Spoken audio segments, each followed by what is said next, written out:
like to make music and I like to make clothes. Alright, what is your first experience? Oh shit! Oh fuck! Holy It's shit! okay, you caught me in the middle of amateur hour, so we're chilling, bro.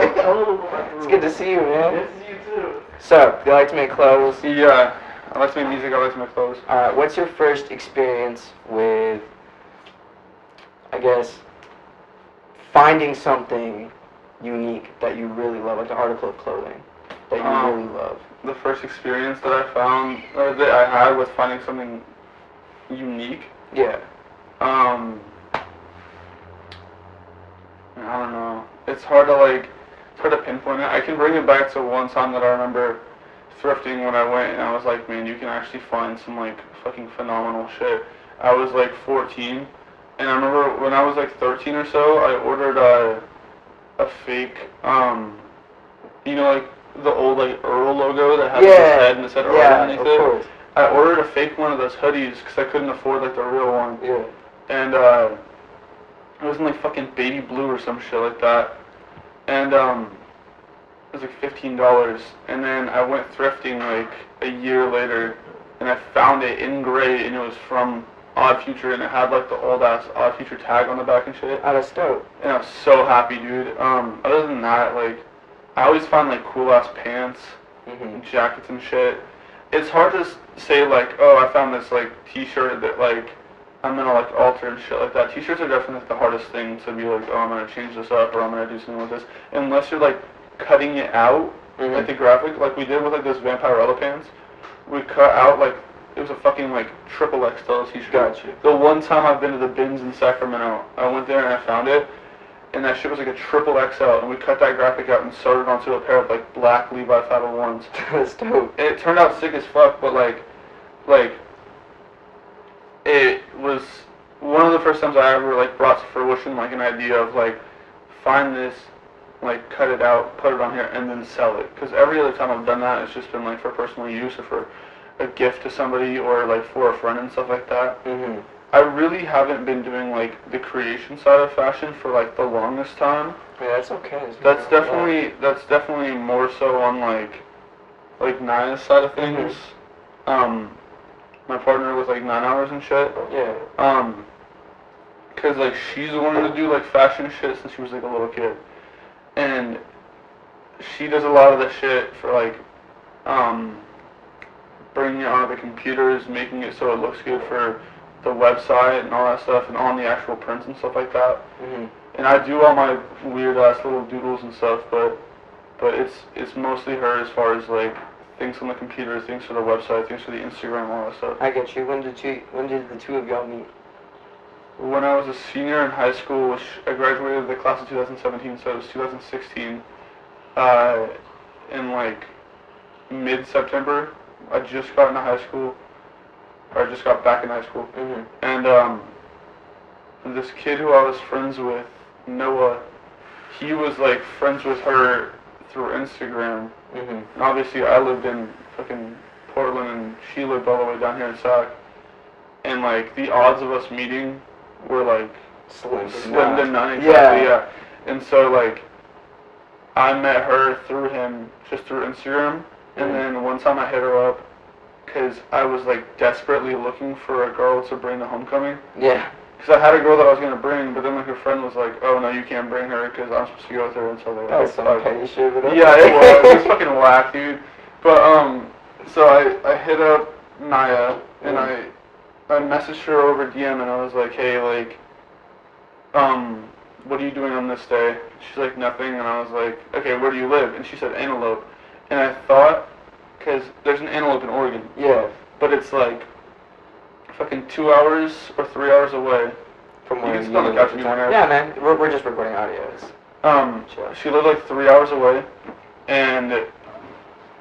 or I thought she lived like 3 hours away, and Antelope is fucking weird, dude. It's like booty ass, like, the only thing Antelope, Oregon is known for is there used to be like a huge ass cult there, and that's it. That's dope. Yeah, it's sick. But like I hit her up and I was like, oh shit, she lives in like Antelope, like, first off, that's kind of weird, but like second off, like, okay, that's not that bad of a drive. I'm like, do you want to go to prom or I'm going with me? And she's like, like, where do you live? And I was like, oh, I live in Portland. She's like, okay, like, how's that gonna Yeah, work? so how are we gonna go to Portland? And I'm like, wait, you live in Antelope, Oregon, right? She's like, no, Antelope, California. I'm like, fuck, dude. And like, because that's the only other Antelope that came up. I Google search it and it's like Antelope, Oregon, Antelope, California. And I'm like, okay, well, like, this kid who I'm friends with probably knows her because she lives in Oregon somewhere. Mm-hmm. But no. And so I was like, alright, well, that's fucking whack. But I was like, okay, well, we can still be friends. Yeah. So I talked to her, and then, like, we started, like, noticing we had, like, some, like, weird-ass similarities and shit, and, like, I would, like, try and, like, go on dates with girls and shit, but, like, I'd be, like, more interested in talking to her the whole last time. I get like, you. I'm just, like, on my phone, like, the entire time. Finally, I graduated from high school, and I'm like, Mom, like, as, like, my, like, fucking graduation present, senior gift, whatever the fuck, how about we go down to California so I can go, like, meet Naya? Mm-hmm. And, it worked out because I have hella family in Modesto. Yeah. Like, almost everyone on my mom's side's from Modesto. Oh, that's hard. And so, she's like, okay, well, fuck it, we can go there, I'll go see your aunt, like, I'll go see, like, my grandma and all that shit. Mm-hmm. And then we can drive over to Sac, you can spend, like, a day or two there, and then we'll fly out from Oakland back up to Portland. And so we did that, it was fucking sick, I got to see this area and stuff, it was so much fun. I didn't, like, do much, because I was only here for, like, 2 days, so I mostly just hung out at our mom's house, and then, like, we went to, like, the fucking, like, Roseville Galleria or some shit. Yeah. And then we went to In-N-Out. That's some, adorable. like, basic, like, out of California type shit. Yeah. Flew back, and then I was like, okay, like, I gotta come visit again. I visited for that next Halloween, which was 2 years ago as of, like, a couple weeks ago. Yeah. Came back for her birthday in January, came back for her little brother's birthday in, I think, like, March? I don't know when his birthday say it was like March. I think it was March. And you met me the second. Yeah, and then I met Eric when I came back for Halloween, right? Real quick. Eric, state your name. You just said it 4 times. What is your name? My name's Eric. You want my last name too, or just whatever you'd like. Yeah, give them both last names. give them both last names. All of it. That's Whole fucking thing. hard. Give me your middle name too. Eric Gabriel Cortez Martinez. That is beautiful. What do you like to do? Right now, I'm actually working on 2 scripts. I do a lot of screenwriting. That's what I'm in, and maybe acting. That's beautiful. Right now, I'm actually going to start a new script right now. I'm actually thinking about it. That's hella dope, man. Alright, so you're back to... you're in March. Yeah, it's March.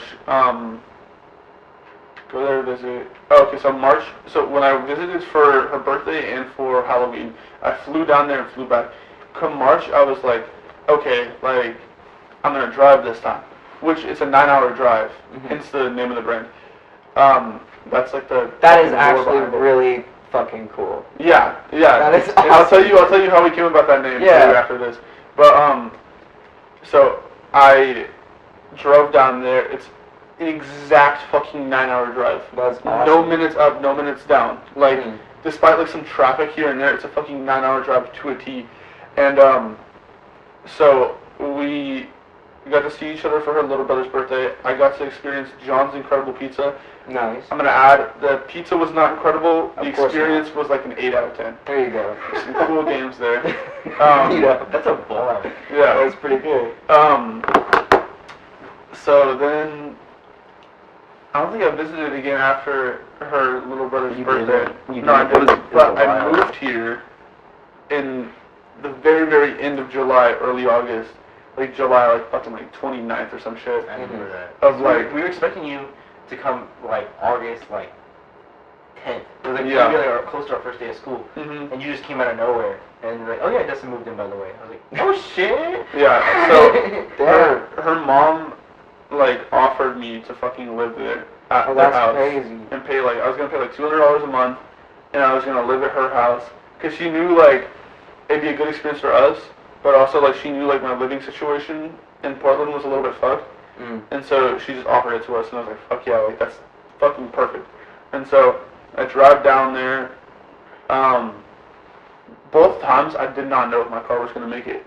Because at the time, I had an old-ass car. I had a fucking 1998 Toyota Camry. Oh, damn. And this shit lasted me forever, dude. That's crazy. It just broke down, like, a month ago. Oh, It just fucking ended its life like a month ago. But before that, it was going strong, dude. That's crazy, dude. And so we like moved in together, set all my shit up in her room, and then so this part's not gonna be in this. No, not like that. But like this part, like what we were talking about when we were filming. I'm gonna bring something back into that. Oh, that's good. So when me and my friend Gio started that brand Saxa, we like came up with some designs and shit. We literally like we made a club at my high school for a graphic design teacher to teach us how to fucking graphic design for free.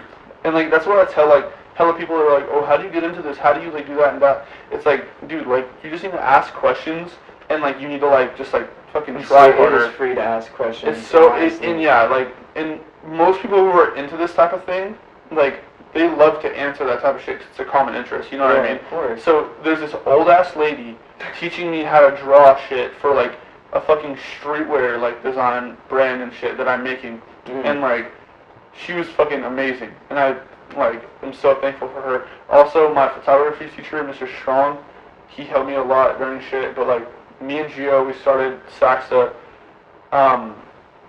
We would just do like weird little drawings and shit like that. A lot of it had to do with like anatomy, so like skulls and like bones and like that's really cool, man. Pieces of like different like vital organs and shit. Like that was like my idea for it. I don't know where we were gonna go with it. We had cool ideas for like we were gonna attach like a little short film to every single drop. It sounds it sounds like something like very common now, but when we were thinking of it, we were like, holy shit, like we've never seen anybody do this before. Yeah, I know. And so we wanted to do that. We were like super excited for it. We were working on this like every single fucking day after school. And in the meantime, Naya was working on her own brand called Broke Boys. She had some sick ass designs for it, dude. She painted my shoes. They're at my parents' house right now, but she would literally paint flames on people's shoes at the school for like $10, right?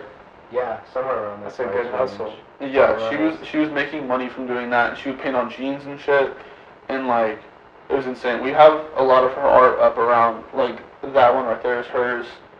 Anything that looks good in here is hers, basically. It's painted. Crazy. That's a painting, yeah. And I'll be showing photos if that's okay. Yeah, absolutely, dude. Cool. Absolutely. So she had Broke Boys, I had Saxa. Saxa kind of fell off, and then I felt like a dick after telling her this, but I was talking to her about it, and I was like, hey, like, how about we work together on a brand, but, like, I want to change the name of your brand, and she was like, okay, why do you want to change it? And I was like, because Broke Boys sounds like some shit that, like, you would see at Zoomies. Like, I don't see it going far. It does. And, like, and she was, at first she was like, okay, like, fuck you for that, because, like, this is, like, my brand name and shit, and I thought of it, and I like it. But I was like, okay, like, I'm sorry, but, like, it does sound like some shit. And we were thinking of like different things to do with it and stuff like that. We could not fucking land on our name to save our lives. We bounced around with so many different names, and for like the longest one we had before we came up with 9 hours was Vindictive Tendencies.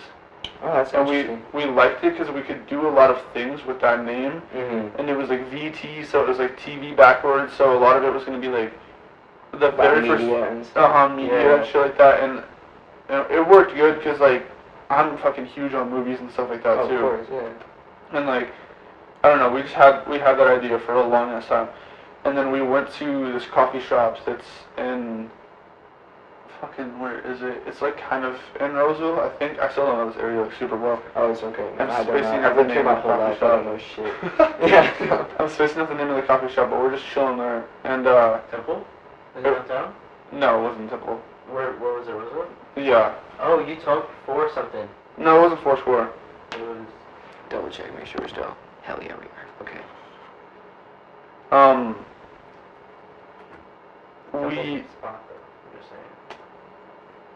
Temple Coffee? I think I've been there once. That place. They charged me like $6 for. They're hella expensive. They charged me $6 for I got like a matcha green tea thing. That's exactly what I fucking got. I only paid for like $4. What? I know. I think really? They're like, bro, Ricky's expensive taste ass brought me there, and like I was like, okay, like I'll just get like a black coffee, and I asked them for an iced black coffee, and they gave me this little ass cup, and it was like $7. Like, it's a place with like all the white, right? It's like white, yeah. Hella nice interior design. Beautiful, God, but damn, that's how they pay for the interior design, though. It's crazy. Yeah, exactly. Yeah. So anyway, so you're good. We're thinking of the name. And we went to this coffee shop, and we're there, and we're like, okay, we're going to figure out our name today. And she's like, how about, like, 9 hours? Because that was, like, the distance between me and you when we were, like, long distance. And then, like, it was the distance you had to drive to come see me and stuff like that. So the distance between, like, you and, like, where, like, all your friends and your parents live and shit like that still. Mm-hmm. And, like, it's just, like, an important, like, number to us. Yeah, of course. And I was like, fuck, dude, like, that's perfect. Because the main issue I had with vindictive tendencies is it's long as fuck. Yeah. It is a mouthful, dude. And the people trying to text it to other people being like, it's this place, and they just misspell shit. Yes, yeah, exactly. And it's like, literally, it's 2 big-ass words. Of course. It's 2 big words that, like, a lot of people might not even know. Yeah. Some people might not know what tendencies are. I didn't even know what vindictive meant until Naya told me. Yeah, like, hella people don't know what vindictive means. Like, and, like, I forgot what movie it was, but I heard it in a movie. I heard, like, I know, you have I know what vindictive movie you're talking tendencies, about. and I was like, fuck, that's hard. It's hard, yeah. And, we decided on 9 hours. We immediately started working on design and shit like that. And we have, like, a lot of, like, clocks on stuff now. Mm-hmm. Have you seen any of the new products? Oh, yeah, fucking shit is crazy, dude. Yeah, dude. Have you seen, like, any of it in hand yet? Not in hand, no, not in person. I'm gonna go grab it real fast. But okay, with our t-shirts, we would have... I'm gonna walk with you. Stuff. Is that okay if I walk with you? Yeah. Okay, cool. This is your space. I'm not trying to intrude. So we would have a lot of like inside labels and stuff, right? Got you. And that was for our t-shirts. All of our t-shirts still have those inside labels. But with a lot of things that are coming out now, they don't have the option of like tearing away the tag when they get manufactured. I get you. So we do these little back tabs. And so this is the one for that's dope. It to be on black. And like, dude, the print is just so fucking, it comes out so nice. Yeah, dude. This is our collab with one of my best friends, Estonio. Mm-hmm. His Instagram is Melatonin Man. I'm gonna talk to him about getting an interview in because I know. No, I would love to talk to him. Down, dude. Yeah, I love his music too. Even though a lot of it's satirical, I fucking groove. Yes, groove. yes, like, 100%. I love it. Yeah. Yeah. Oh he's my so God. funny, Such a dude. neat Character. Yeah. He's such a character, dude. He's so interesting to talk to too. But that was our collab with them. We've been just fucking trying to bust as much shit out, and then like with me and my drawings and stuff, like it's mostly just things that I think are cool or like funny, and like things that like they've somehow like driven their way into my brain either from like music or like movies or TV shows or video games, and then I've connected it to something. I feel you know what I mean? Yeah, 100%. So like one of my favorite games is Fallout New Vegas. Oh yeah, yeah. And there's like a huge like backwards connection within that game with like cowboys and shit. Even though it's like post-apocalyptic and shit like that, and it's based in the future, but it's very like Wild West. Oh, interesting. You know what I mean? Yeah. Which is super sick to me. And so like they play like a lot of old Western music and shit in that, and like you can get like old revolvers and stuff like that. I don't know, dude. I just fucking love that game. The art style on it is so sick. But when I was like drawing the designs for the new drop, I did 2 different cowboy and like related designs, and one of them was the one of the dude was like his shirt open and it said "These fingers are fast, cowboy." Oh yeah. So when I drew that one, I gave him like a gun in his hand. He's drawn as a cowboy. He has like a fucking weird ass face, but he has like a hook hand in his other hand, and it just reminded me of like when you were little and like you'd go out and you'd play as like pirates or you'd play as cowboys or you'd play as like whatever the fuck astronauts, and like changing what you're dressed up as and what you like are and stuff like that so fast that you're like not even fully changing it. Yeah. Some type of connection between that as like a little kid or like a young adult doing that with like the outside like face they put on 100% for like people to see, whether it's acting like you're like fucking emo or goth or acting like you're acting like you're fucking hard or anything like that, dude. Yeah. You know what I mean? Like, no, 100%. it's just like not fully like changing out of like who you are. I feel that completely. Yeah. Yeah. I had a question in the back of my head when we were filming, but then the camera came out and was like, fuck it, I'm gonna do it on the phone. So, but basically, I was gonna say, your urge to make clothes, does that come from a feeling of wanting to like destroy something, like tearing it up, or from wanting to build something? That's a good question. Thank you. That is a hell of a good question. That's a hell of a good question. So, in one of my favorite movies, and I know this quote isn't first stated in this film, but Donnie Darko, he says, destruction is a form of creation. Yeah. And I am behind that 100% as far as like, if I get this pair of pants and I just fucking shred them apart, Shred the pants. someone out there is going to be like, dude, I fucking want those pants because they look sick as fuck. And like, all I did to those was destroy them, but that's also... In itself an act. Yeah, it's also entirely subjective. Destruction or creation. What, like, say Virgil Abloh does to, like, Jordan, like the Chicago, like, an off-white, like, Jordan ones, right? Yeah. It's still basically the exact same colorway of the Chicago ones, but, like, there's different little alterations to it here and there. Someone would see him doing that if he was doing it just one pair and probably think like, dude, what are you doing? You're fucking up your shoes. Yeah. But he did it and they went huge, and since he destroyed them to somebody, he created them to himself, and that like made them what they are to him. You know what I mean? I love that answer. Yeah, dude, that's dope. So I think that sometimes when I'm creating something, not necessarily like a graphic or anything like that, but if I'm doing a one-of-one, which we try and do a lot of those with the brand, if I'm doing a one-of-one, there's a lot of destruction within the creation that we're doing. If I'm not fucking up one product to make something else, then it's not like what I would have initially intended. You know what I mean? I understand. I always try and put something in there. No, And even if that's just like the shorts that we made for the very last summer drop we had, like someone might have seen like these denim Wrangler shorts that I made or that I got, and would be like, oh wow, like those shorts are perfect. They're the perfect length. Like I love them. And then I paint some shit on them and I sew some shit in them, and someone's like, what the fuck is that? Like I hate that. You know what I mean? Of course. And to me, I created something that I love on them, and to somebody else, I absolutely destroyed that. And maybe it's on a smaller scale like that, but no, I think that has as much weight and value. Yeah. So I don't know. I think that there's something about destroying something to make it beautiful. Yeah. Within everything, almost. Oh man, I think that's great. I think when was the first? Is this your first like major drop? I know y'all have like experimented with like jewelry and like accessories, stuff like that. Is this your very first like big clothing drop, or have y'all done stuff before? So the very first drop we had was, I think, two t-shirts. It's on the Instagram. I think we had a couple t-shirts and something else, and a one-of-one. It was two t-shirts and one-of-one. And that was like the very first thing we ever came out with. And it was pretty successful. I was happy with it. I was hella happy with how it turned out. We both had like a different design in it and stuff like that. We announced it well. We got a lot of traction from it. And then like the one-of-one was just fucking beautiful, dude. And then after that, we made those necklaces. Those did really well for us. Those are the only things we've ever made that like completely sold out. Obviously, it's a lot easier for a one-of-one to sell out than say, like 50 shirts that we put up there, something like that. But still, but yeah, we were proud of it. And then we made another little thing of Halloween necklaces and earrings and stuff. That was the first time we like kind of dabbled in earrings, and that was fun to work on that one.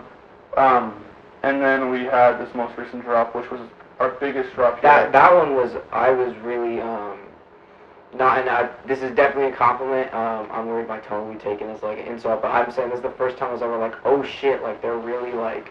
They're about their shit. Yeah, they're about their shit, right? And it's just like, I don't know, there's a lot of people out here who do stuff and like say they're doing stuff, but don't commit to it, or they're not. Yeah, 100%. They don't take themselves as professionals. Or 100%. stuff like that. Shit was dope. Like. Yeah, and thank you, by the way. Yeah. But like we were just working our asses off on it, and it was so fucking hard to really like get it going because I was literally like homeless at the time that we were focusing on it, and Naya was living full time at her dad's house while we were hunting for a fucking apartment, like as hard as we could, while I had to go back to Portland for a week with Naya so that I could be with my family like on my birthday and shit. Yeah.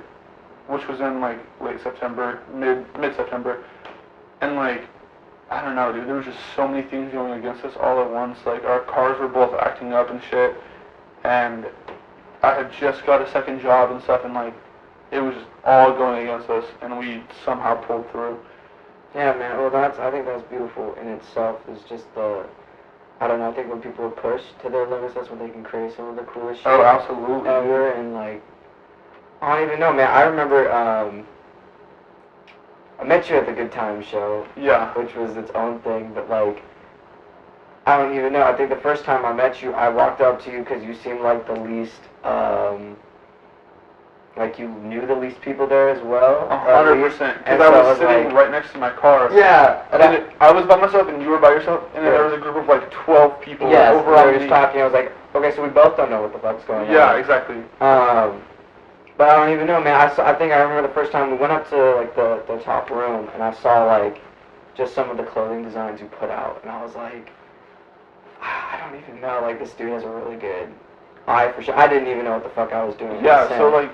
I didn't even have any, like, necessarily, like, designs for that, but I was, like, to the dude who was running that show, I was like, yo, do you want me to bring some of my own stuff, and I can, like, try and style some outfits for, like, other people and for myself and stuff like that, and he's like, sure, and I brought, like, a fucking duffel bag, dude. I just, like, loaded up a duffel bag with as much stuff as I could.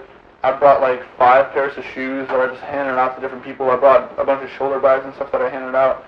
I brought beanies to hand out. I brought, like, pants to hand out and stuff. Like, there was probably like 7 or 8 different people like wearing things that I owned that night, like not including myself. And it was just cause like, I don't know, I just like to like try to put like a twist on some shit. Of course, yeah.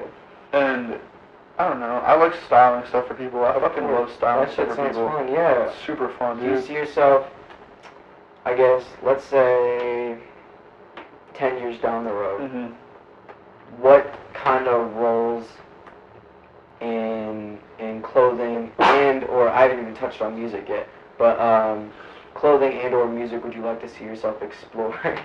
Way more collabs. I don't know, just the idea of like sitting down with like an artist and like picking at their brain and figuring out what they really want to do, and like especially if it's someone who like a musician or something like that who like doesn't see themselves in like the clothing side of things. Yeah. I don't want to like bring like Supreme into the conversation because I think that there's a lot of shit that I don't like that Supreme has done. Yeah. As far as clothes, but there's a lot of shit that Supreme has done that I do like, and like I don't know. I think that some of their shit where they'll like bring on like a musical artist and just turn it into fashion, as far as like whether it's like not necessarily like album art, because I think that's the easiest thing you can possibly do is like, oh, this is my album cover that I love, and like yes, it's art on its own 100%, but I think that should go on its physical copies and then on its like digital shit. Yeah. And like you should make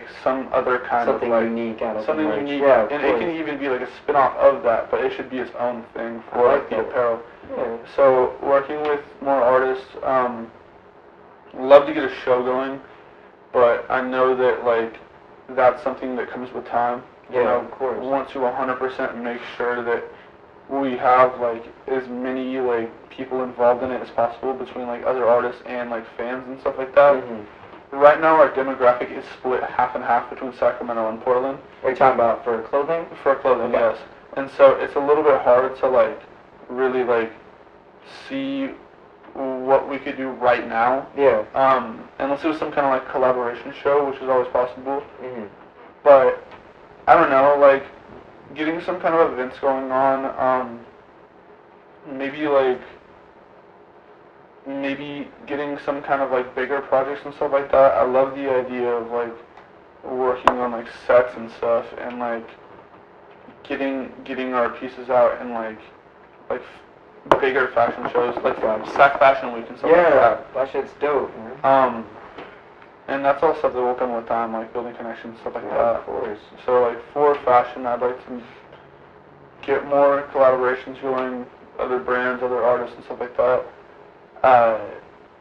Kind of get a bigger footprint on Sacramento as far as like what we're doing. Yeah, and, like, of course. Build our credibility and stuff like that. You talked to me a lot about wanting to establish kind of a, I was kind of complaining to you. I was like, damn, like there's no one to like really work, like it's really hard to get in touch with people or to work with people. And you're like, we should really create, I guess a more, I can't remember exactly how you put it, but it was like a more well-established network just between people. Like you used the example of like a group chat or whatever. Yeah. Just get people together to talk. Like people don't talk about shit. It's all like literally, kissing dude. and Yeah, that's the random thing. Like, shit.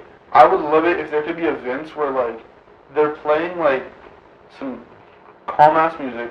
You come in, you can get some fucking food and something to drink, some fucking Pepsi, A motherfucking bed. a fucking bed, my guy. Grab your Faygo, grab your fucking Whatever you want. hot Cheetos, and just like chop it up with everybody who's like holding down their own personal thing, and be able to like figure out what could come of that. Like a conference or something. Literally like a fucking conference. That would be dope. In like the sense of like artists welcome, come like talk to other artists, like see what can happen.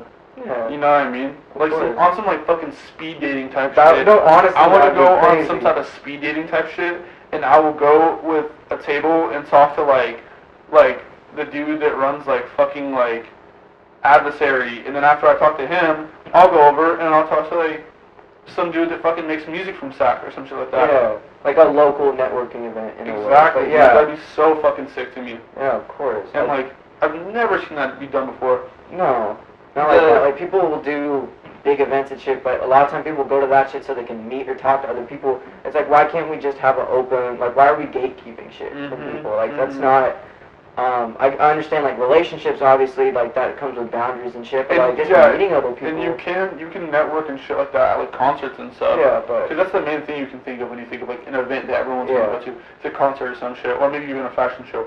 But, obviously, like, you're mostly going there for, like, whoever's like putting it on. Of course, yeah. They're the main center of attention.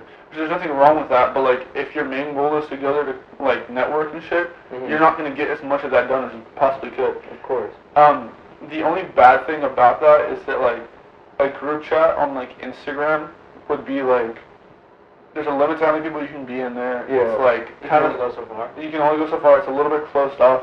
And like if anybody like leaves, then someone else is gonna be like, oh, they're left because they don't want to be a part of it, blah blah blah. Yeah. Like, it's like we don't want people. Yeah, we don't want people being petty. Exactly. Yeah. Exactly. And you. so that's the issue. But then also like if you're like, okay, well I'm gonna make like an Instagram page for it. Now only the people who are logged onto that page can post on there, can like network on there and stuff like that. Yeah.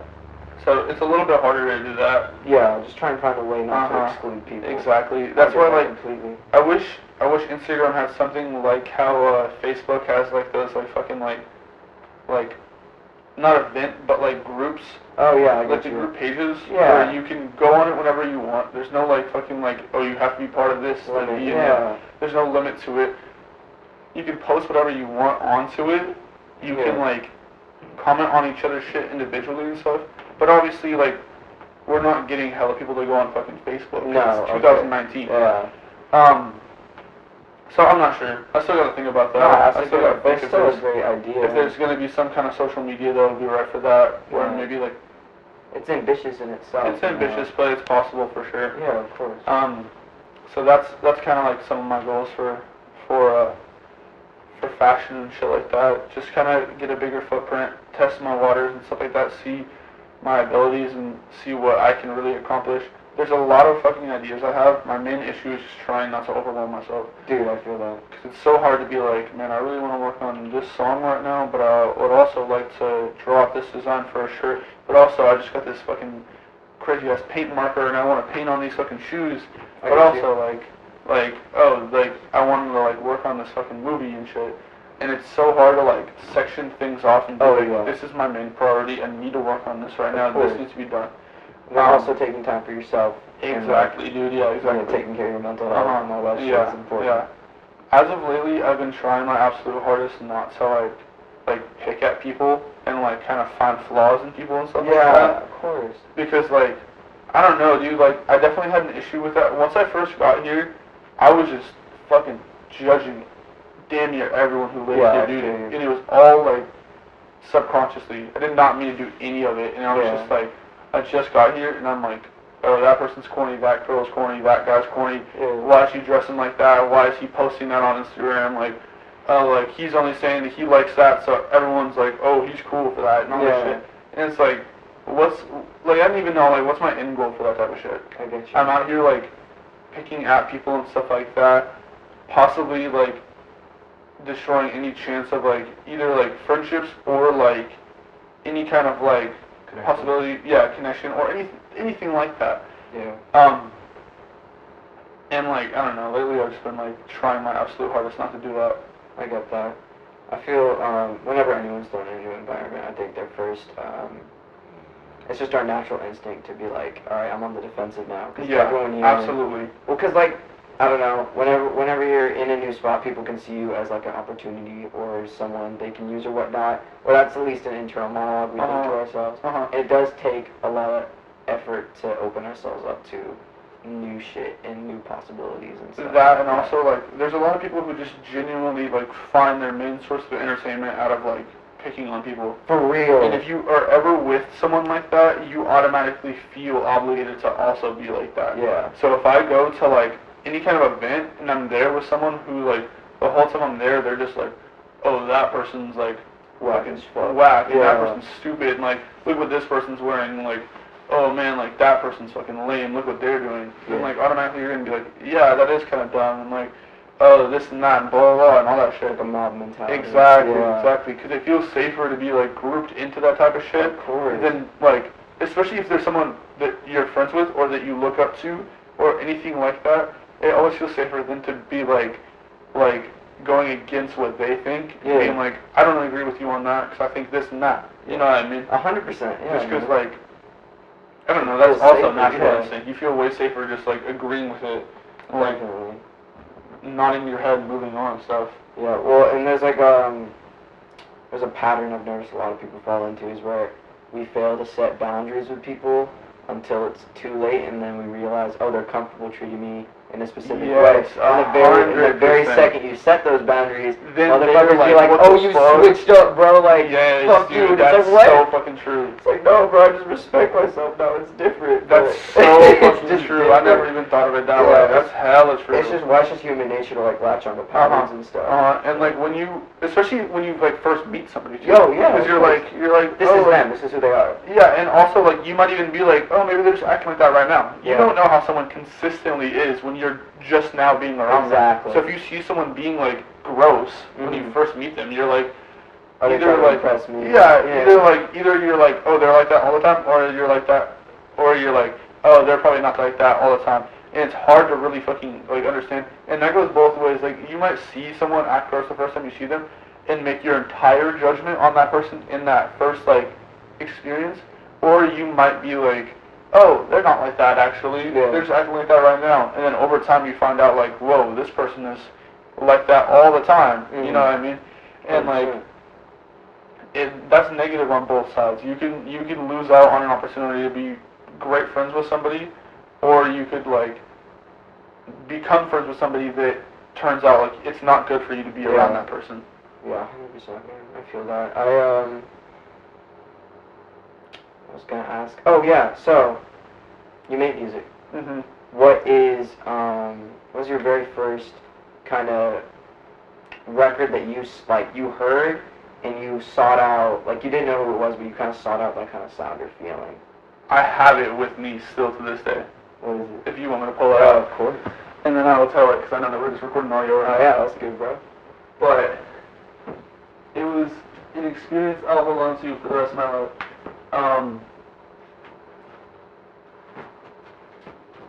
Where is he?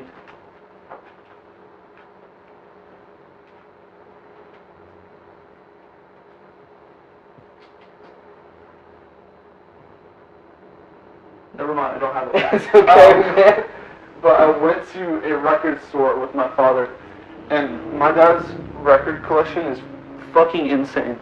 So, he was born 1950 something. He graduated in 1969. Mm-hmm. And so he grew up during all that, like, peak fucking, like, 70s and, like, 60s Like the rock and stuff. Yeah. And, like, dude, he has every single fucking Rolling Stones record ever. Oh, shit. He has every single fucking Jimi Hendrix record possible. That's legendary. Every Beatles record, even the hard-ass ones to find, like the White Album and shit. Yeah. Dude, this man's collection is insane as fuck. And he's given me little pieces of it throughout, like, my life and stuff. Mm-hmm. Put me onto, like, the Doors and fucking everything. He made me like jazz. He made me like blues and stuff. Yeah. He used to play, like, Nat King Cole and, like, B.B. King and stuff like that all the time. Mm. And he brought me to a record store one time, and he was like, you can pick out whatever album you want to pick out in this whole entire store. And I fucking walked around the entire store, and I was just digging and digging and digging and digging and digging. And I was like, man, like, it's so hard to pick because, like, I don't know, like, what the music sounds like just by the cover. Yeah. And I told him that, and he's like, then you pick something that you see, and you say to yourself, I could see myself, like, making something with that cover. Yeah, I could see myself picking that cover out of, like, a pile of different options, and you see that one, and you know it's the one when you see it. Yeah. And I was like, okay. And I went out, and I pulled out this record, and when I saw it, I was like, this is the one. Like, this is the album that, like, I think is, like, the coolest thing based on the cover. Mm-hmm. And it was Wu-Tang Clan's 36 Chambers. Oh, fuck yeah, yes, bro. That dude. shit is And essential. Yes, 100%, dude. And I pulled it out, and I was like, fuck, like, this album is so sick. And I was like, I probably wasn't even, like, 10 years old yet. Yeah. And he didn't know what it was, and I didn't know what it was. Fantastic. Yeah, but I was just like, this is the one I want, because it looks so cool. And he's like, okay. We went up, we bought it, went home, and we played it. And I remember hearing Can It All Be So Simple for the first time. Mm-hmm. And fucking Method Man, and, like, because of that song, Method Man is my favorite member of Wu-Tang Clan. And, like, I just remember hearing that whole album for the very first time and just being like, this is fucking insane. Like, this is so weird. Yeah, of course. And I was really big on, like, rock at the time, but it was just so cool because it seemed like they could, like, blend, like, those, like, kind of heavier, like styles in there. And nobody was doing that at the time. No one. No one. And, like, that many people on one record on every song. yes, is dude, insane. that's like the craziest shit ever. And I still Yeah. remember in the beginning of, I think it's in Method Man, when they say every single member's name. Mm-hmm. And, like, I just remember hearing that and being like, whoa, like, that's fucking crazy. Like, these dudes are all friends. Which, by the way, that new show that came out on Hulu. On Hulu was fucking Insane, amazing, dude. bro. So good. Insane. So I listened to it. I loved it. And, like, I had only ever really listened to rock from, like, playing Guitar Hero and Rock Band and all that shit. Yeah. My Aunt Andrea, who I thank her for a lot of my musical taste that I still have to this day. Mm-hmm. She used to play Smashing Pumpkins in front of me all the time. Oh, nice. She would play Sonic Youth, which is one of my favorite bands to this Who's day. that? Sonic Youth, they're, like, not as big as, like, Smashing Pumpkins. They're definitely, like, I don't know, dude, it's hard to pinpoint down Sonic Youth. They have some more of those, like, more commercially friendly, like, indie songs and stuff like that. They made a song that you probably heard called Teenage Riot. Probably. That sounds very familiar. Yeah, I think it was on Rock Band or I'm gonna something. play it on the way home. Super fucking good song. Yeah. It has a really slow intro, which I love. Mm. Like, it really just, like, eases into it and stuff. She plays Sonic Youth all the time, Radiohead all the time. Mm-hmm. And I remember just, like, listening to that in her car when me and my cousin would just drive around and stuff. And honestly, just any of, like, the music that they would play, like the skate parks in Portland and stuff like that, any of, like, that old, like, punk and stuff like that, like Black Flag and Dead Kennedys and all that stuff, which I definitely came back around to as I got older. Yeah. I mean, when you're younger, it's not the easiest thing to listen to. I feel like because you really can't appreciate it and stuff like that, like you can when you're older. Yeah. And I don't know, dude. I fucking loved it, and like I listened to it all the time. I listen to Green Day all the time. Oh yeah. Of course, which I mean, what fucking who doesn't, right? Which little kid doesn't obsess over Green Day at some point in their life? Yeah. And just all that shit. Like I literally have fucking Insomniac by Green Day right there. The album cover's right there. And then when I was like 12 or 13 or so, got introduced to Tyler the Creator. From I think it was the video for VHS off of Bastard. And that video was just so insane, but like I loved it, dude.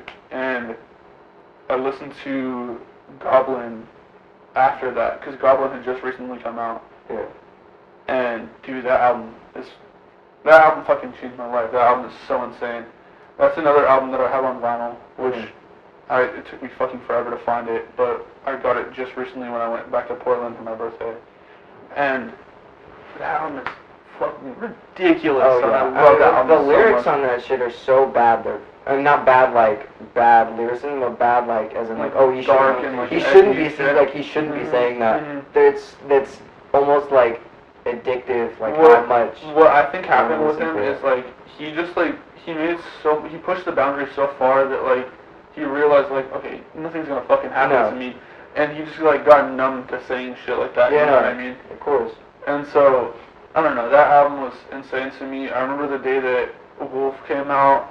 I begged my mom to bring me to Best Buy, and the only Best Buy was in Portland, and it was on the way home from my grandma's house. And she brought me there, and I bought like the fucking deluxe edition with my allowance, and it came with a pair of socks, a sticker, a patch that had a bike on it, and it said Slater.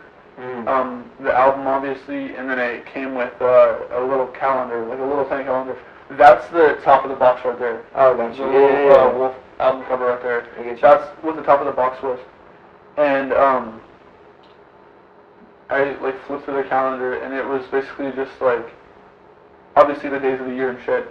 But it had just like different pictures of like the guys from Odd Future and stuff, and it had every single member's birthday on the calendar. I remember that. I thought that was the sickest thing in the world, dude.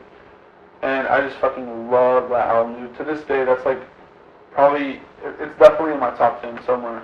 I don't know exactly where, but it might even be in my top 5. Do you see yourself, what kind of music, I noticed you have a guitar here, you were in a band for a good period of time. What kind of, do you see yourself putting stuff out, or do you do it more recreationally? Oh, I 100% see myself putting stuff out. I've been putting music out since I was like 14 years old. It's just sort of like complications and stuff like that. I get you.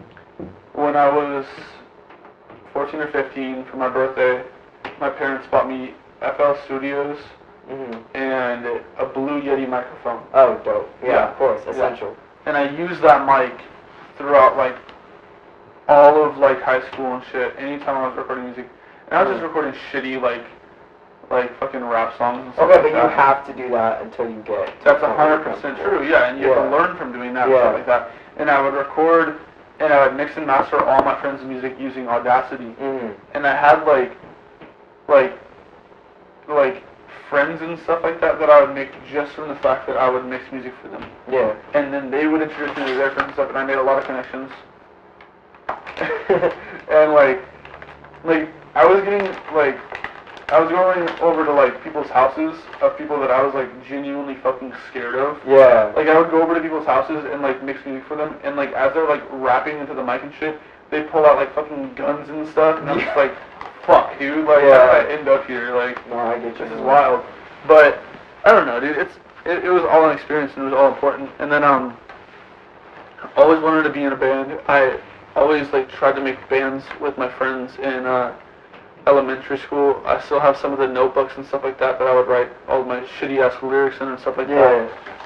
And, I always wanted to be in a band. And then me and my friends made a band called Her Pool Party right before I like right before I was about to leave for Sacramento. Mm-hmm.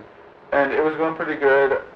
I was doing the singing, which is insane to me, because like the only Do you type not see of yourself as like a front man? not at all, dude. Not necessarily not a front man, but like I'm not good with vocals. The only thing I can do is scream and do like that nasally, whiny, like voice. And it was just because I could scream, you know what I mean? I get you. And we made like one little project song because we were watching like a top 5 scariest moments caught on camera. Yeah. And there was this one thing about that, like, did you ever see like the David doll thing, like Twitter thread? No. Huh? No, it was David. David? It was David. It was this little baby doll that this guy kept seeing us out of his apartment in like Stockholm or wherever it was, and it had like a gash in its head and stuff like that. And eventually he saw it like in his apartment, and we thought it was the funniest fucking thing in the world because like the pictures they showed were so fucking hilarious. And I remember like we were over at my friend Xavier's house, and we were just fucking dying laughing. And my friend Colin was like trying to explain to us that it was like genuinely scary at some parts. And we were like, no, this is fucking like comedy gold, dude. Yeah. It was so funny. And we just like, I'll send you pictures of it too, so you can put it in that video. But then we went into Xavier's room where we had our drum set that we all put money towards to get. Mm-hmm. My friend Nathan had his guitar. My friend Colin got on the drums, and me and my friend Xavier were holding up like hairbrushes with microphones. And we made a song called David's in Our Room. I love it. And it was fucking, I love it. It was sick as fuck, dude. It was so fucking sick. I have a video if you want to see it. Yes. Because it like, dude, it actually wasn't even that bad too. It was just like, it sounded like old like fucking like Old X stuff. Old X stuff. Fuck no, dude. It sounded like old like punk shit. It sounded like so that's Nathan, that's Xavier, that's me, and then that's Colin right there. I can send this to you if you want. That'd be great.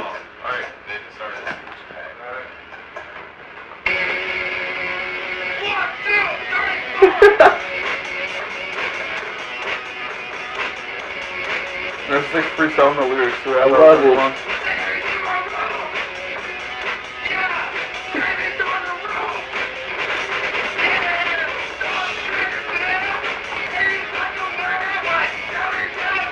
Yes.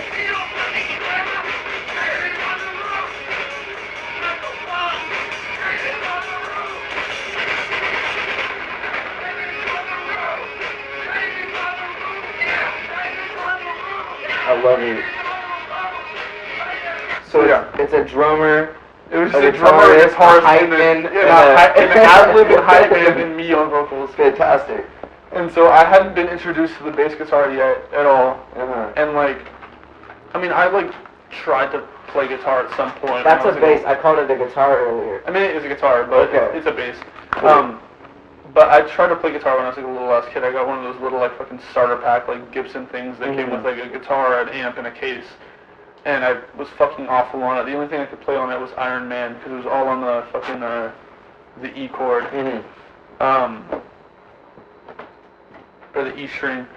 And I moved here, and I was really worried when I got here. I was like, I'm scared because like I was really happy with the music me and my friends were starting to make, and I don't know if I'm gonna have anyone like that here. And my friend Eric and Naya both introduced me to someone who is now a near and dear friend of mine named Ricky. And Ricky is like the best fucking guitarist that I know. Like, period. Oh. No, in person. No, I haven't seen one person close to his. He's been playing since he was like six or something like that. Crazy. Probably younger than that. This fool is like insane at guitar. He's insane. His guitar teacher, born and raised in Italy and has been playing since he was like. That's crazy. Yeah. Tell him everything he knows. It's crazy. It's fucking wild, dude. And like, he has like a plethora of like instruments at his house. And so I just started going over to his house, and we would talk and stuff, and we would try and make like. He was making trap beats when I got there. And I got there, and I was like, what if we made shit like how like Earl Sweatshirt makes? If there's like darker beats and stuff like that. Because I could see myself rapping over those, and I could see Estonio rapping over those more than I could see him rapping over trap beats. He's like, that's sick, I'm down for it. and maybe we can bring in some more actual instruments into it. And I was like, I love that idea. We should do that because he was hella good at guitar, and he just has a musical ear. Like he can pick up any instrument and basically like just play it. He's good on drums. He's really good on bass, all that stuff. Piano too. And piano, yeah. And so shout out Ricky. Yeah, shout out Ricky 100%. And so I was just like, one day I was looking at all of his stuff. I was looking at all of his guitars, and he was like, you should try playing my bass. And I was like, okay. And I picked it up. I was like, it has 4 strings. How fucking hard can it be? And it was like some like shitty little Ibanez Geo that he got like for free from one of his cousins that used to play it but didn't want to play it anymore. And he would use it if he was like putting any kind of bass behind like any music he was making. And I was like, okay, yeah, I'll fuck with it. And I brought it over to my house and then play it every single night. And a lot of people use their fingers for picking when they're playing the bass. I used a pick for like the longest time. And he told me like, oh, you should try playing with your fingers because it just sounds a little bit more clean. It sounds a little bit crisper. And so I tried it. Hard as fuck when I first tried it. Of course. I've gotten a little bit better at it. You get thick calluses. Yeah, dude, you get like hella big calluses. It looks like big old warts. Yeah, dude, it's fucking nasty. And so I would just play that all the time. And I fucking loved it, dude. It was fun. Of course. And finally I was like, okay, like, it's honestly like, it's time for me to just like get my own fucking instrument. Because like, I haven't like owned like a guitar since I was like fucking like 8 years old. Where'd you get that guy from? I got it from the Guitar Center in Roseville. What was that experience like? So I would go over there every single day. And I still go over there every now and then, and like went in and I told them like, hey, I need a bass because like me and my friends are making some stuff, but like I want it to be something that can really like handle a beating, because like I like to make punk and I like to make like harder shit that I can just like go crazy on that with. And I had one in mind, and it was this like cheap little like $150 one that was from, I think it was also from Ibanez, but the guy came in, he was like, hey, like how about you try this one? And he handed me that one. That one was $200. And I tried it out. I was like, I fucking love it. Like it has everything that I need. And he was like, you should get that one. And then he told me like, oh, like if you get it like next week, we're gonna have like a fucking like guitar-a-thon deal going on, and it's gonna be $150. And I was like, fuck. Yeah, of course. Like, that, dude. It's essential. And I came back. I put $20 down on it, thinking I could bring it home that day. And they're like, no, we're just gonna hold it for you. And I was like, alright, fuck it. Waited for my next paycheck. I was like, I couldn't sleep on certain days because I was so excited. Came back, got that, got a distortion pedal. That's a beautiful. Dude, I fucking love it. I love it so much. It's so nice. And so went home and started working on it and stuff. And I didn't have my own amp for the longest time. I was playing with my friend Ricky's bass amp, which was like a fucking 85 watt amp. And that shit weighed like 100 fucking pounds, dude. And just recently, that little guy right there behind the here, I bought that from Guitar Center as well. Gotcha. An amp peg, and it's like a 25 watt or something like that. It's crazy. And it's fucking perfect because it's like, one, it's just a nice little at-home amp and stuff like that, but also you can turn it and tilt it because it's shaped in the way that you can put it towards you, and it'll act as a monitor. Oh, that's actually crazy. Yeah, so once the time comes that I'm like actually performing and shit like that, I just get a bigger one for concerts and shit, and I still bring that one, just face it towards me. I feel it. Anyway, so originally I was in a band with a few of my friends. We came up with the name Ideal Fiction. We were running with that for a little bit. I do remember that, actually. It was fun. We worked on some stuff. We had a few different ideas and stuff like that. Very like Radiohead and like Weezer influence and stuff like that. It was cool. And then we just kind of like, there were just like certain times where we would just want to like work on other stuff. And so me and the guitarist of Ideal Fiction were like, let's bring on a different drummer and let's start up a side project. And it was also, okay, so Sonia was singing. Yeah. for Ideal Fiction too. So we brought Arsenio in, and Arsenio came up with the name Poor Sport, and so we were fucking around with that for a little bit, and then Arsenio dropped out, and then I dropped out, and what about that?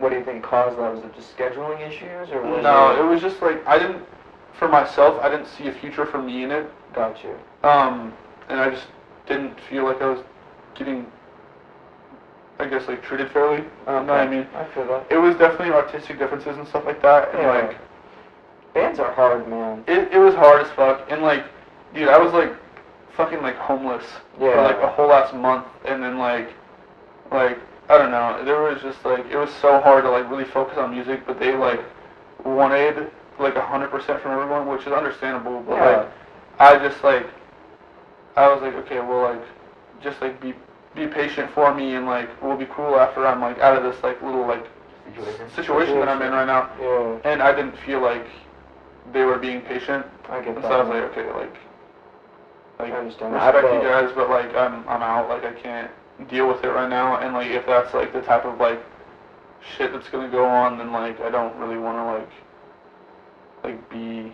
involved in it just in general. No, dude, I completely understand that. And so I dropped out of it.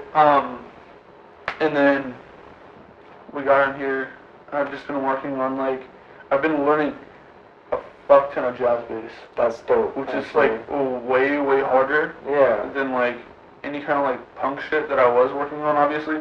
But like, cause like the bass guitar, like it's not like the main thing you're gonna hear in a song and stuff like that. No, but in jazz it's like a backbone. Exactly, dude. Yeah. Exactly. And, like in jazz it's basically just bass and drums. Yeah, that's and then like horns and stuff. Of course. And like, what I would like to do going forward with music is like practice a lot more jazz bass, get more familiar with that, get more accompanied with that, and then I want to set up a little like studio type thing here, because like Eric also likes to make music and stuff like that. Yeah. Most of my friends like to make music. Of course, it's a funny little coincidence. And so just like working on that type of stuff, producing stuff by myself finally. I want to get an electric drum kit so I can get some like realistic sounding drum patterns and stuff in there. Record my bass. Probably eventually I'll get some cheap little guitar just for practicing that and getting familiar with the guitar too, because I mean, I don't know, I'd like to know it. Yeah.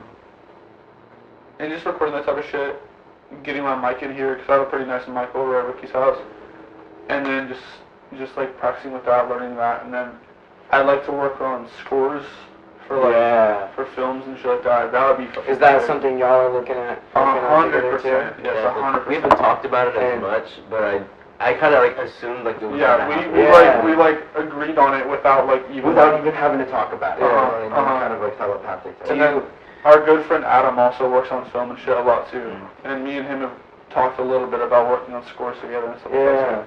No, dude, that's dope actually. And I actually have, if you don't mind, I know I'm taking a little bit of time, but you're all good. Don't worry about it. I wanted to ask Eric a couple questions, if that's okay. Yeah, go ahead. Is that okay? So Eric, you say you work on some scripts and stuff. Yes. And screenplays more specifically. What is your first experience kind of with film and whatnot, like really falling in love with the art form? At first, man.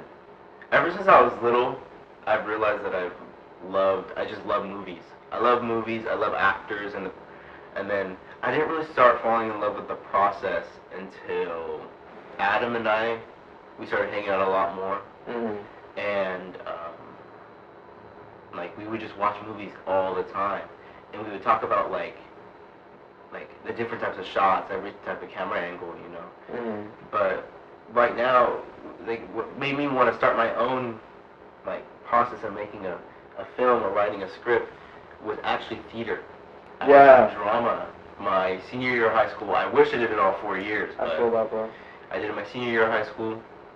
I wrote scripts here and there, and then I was like, wow, I can really get with the process of creating my own story. You know what I mean? No, that's beautiful, man.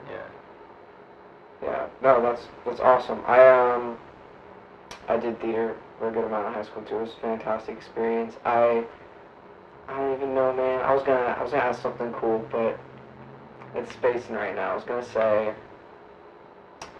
Oh, I met you. Okay, sorry. I met you at my show, and I wanted to basically I wanted to thank both of you pretty much. The whole point I'm doing these interviews and whatnot is I've been working on like an art project or whatever for a long time, and I was getting really sick of, I guess, feeling like I wasn't giving enough credit to people who have inspired me. Inspiration is I guess essential for anything to come to be in its own thing, and so like you guys in general, firstly Dustin really helped me realize like you can just go out, meet people, and do whatever the fuck you want to do, and like I don't know, that experience of just like someone being like nice to me. Same with the dudes at Supply Demand, which now World's Worst Bodegas, like people bringing me into an environment I was hella uncomfortable with. And just being really nice and open and welcoming. And like on that topic too, not to interrupt you. No, but, like, dude, it's cool.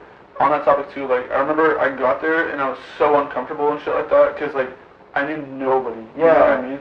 And I got to meet Jameson from World's Worst Bodega. Yeah.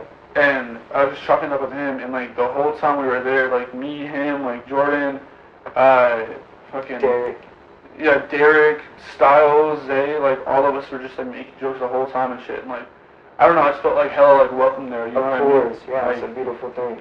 And it was different from like my basic experiences that I've had and stuff like that. But like it was definitely cool. Of course, and like that was I think the show you guys came to was the first show I ever performed in front of like a full audience, and it was the first time I think I met Eric. Yeah. And dude, like, just the little conversation I had beforehand was enough to make me feel like, okay, cool, I'm not like the only person like on stage. Like it made me, exactly, and like that alone was like enough to make me, and that experience on stage made me rethink my whole album process and rethink how my music hits people and affects people. And so basically, just from the bottom of my heart, I want to say thank you guys for like just, I don't know, being such interesting and like warm-hearted people, and just like being really good, I don't know, channelers of creativity and all that shit. And like, nah, that's pretty much it, man. I just want to say thank you. And yeah, dude. I mean, not to sound like fucking like corny or like a fucking hippie or some shit, but like the world is already like too fucking negative. Yeah, as it is. It's true. And needs as many people like just like being welcoming to each other. Of course. And like helping each other out as possible. Because everyone's trying to make something out of themselves. Like everyone's trying to do something. And no matter what, like at the end of the day, like not as many people as you think like are just out here like trying to get you and trying to like go against you and like prove you wrong and shit. Well, a lot of people are stronger together. Like honestly, like you can't do. It takes a certain amount of bullshit to go through to realize, oh, I can't like do this all by myself. 100%. Like yeah, I can be independent, but independence doesn't mean like you're just dragging yourself through like the mud to do the simplest of shit, you know. And yeah, that was kind of all I really needed to say, was just thank y'all for being dope and shit. Of course. Yeah. No. Oh, sorry, you were gonna say something? The show was fucking insane. It was. The show was so fun, dude. So I appreciate it. We got 2 more up and then some more shit and whatever, but yes, thank you. I already showed you this earlier before I left to go get the battery for the camera that ended up not working anyway. But so I found this. I was in Portland actually. Weird coincidence. I didn't even know you lived in Portland. I mean, not live, but you would commute to Portland before that. I was in Portland in a record store, and I found this. I think they're an independent band. Jesus Presley was the name. And at first I was looking at it, I was like, wow, this is a really dated-looking and corny-ass project. I haven't listened to it yet, so it could be the most offensive, fucked up shit in the world. But I read so like the track list is like just some of the songs are like So Bad, She's Got a Secret, Euro Trash Disco Girl, 420, Twisted, and like Bang a Gong. I don't know, shit like that really made me think about like I don't know, the shit you and I are doing out here, just really like doing wild, out there shit. I don't know, like in a form of expression and destruction and creation, all that shit. So that was it. So I wanted to give you that. Sick, dude. And I'm sorry, I didn't know you were gonna be here, but it's so good to see you anyway. When I saw you walking, I was like, oh shit, we were celebrities. Yeah. Thanks, bro. Like, holy shit, Nojay. Thanks, man. I'll have to get back to you on this album, dude. Oh, of course. Please tell me if it's awful if it's not. Thank you so much. And your name is Dustin Hope. And what do you like to do? Make music and make clothes. And your name is Eric Gabriel. And what do you like to do? I like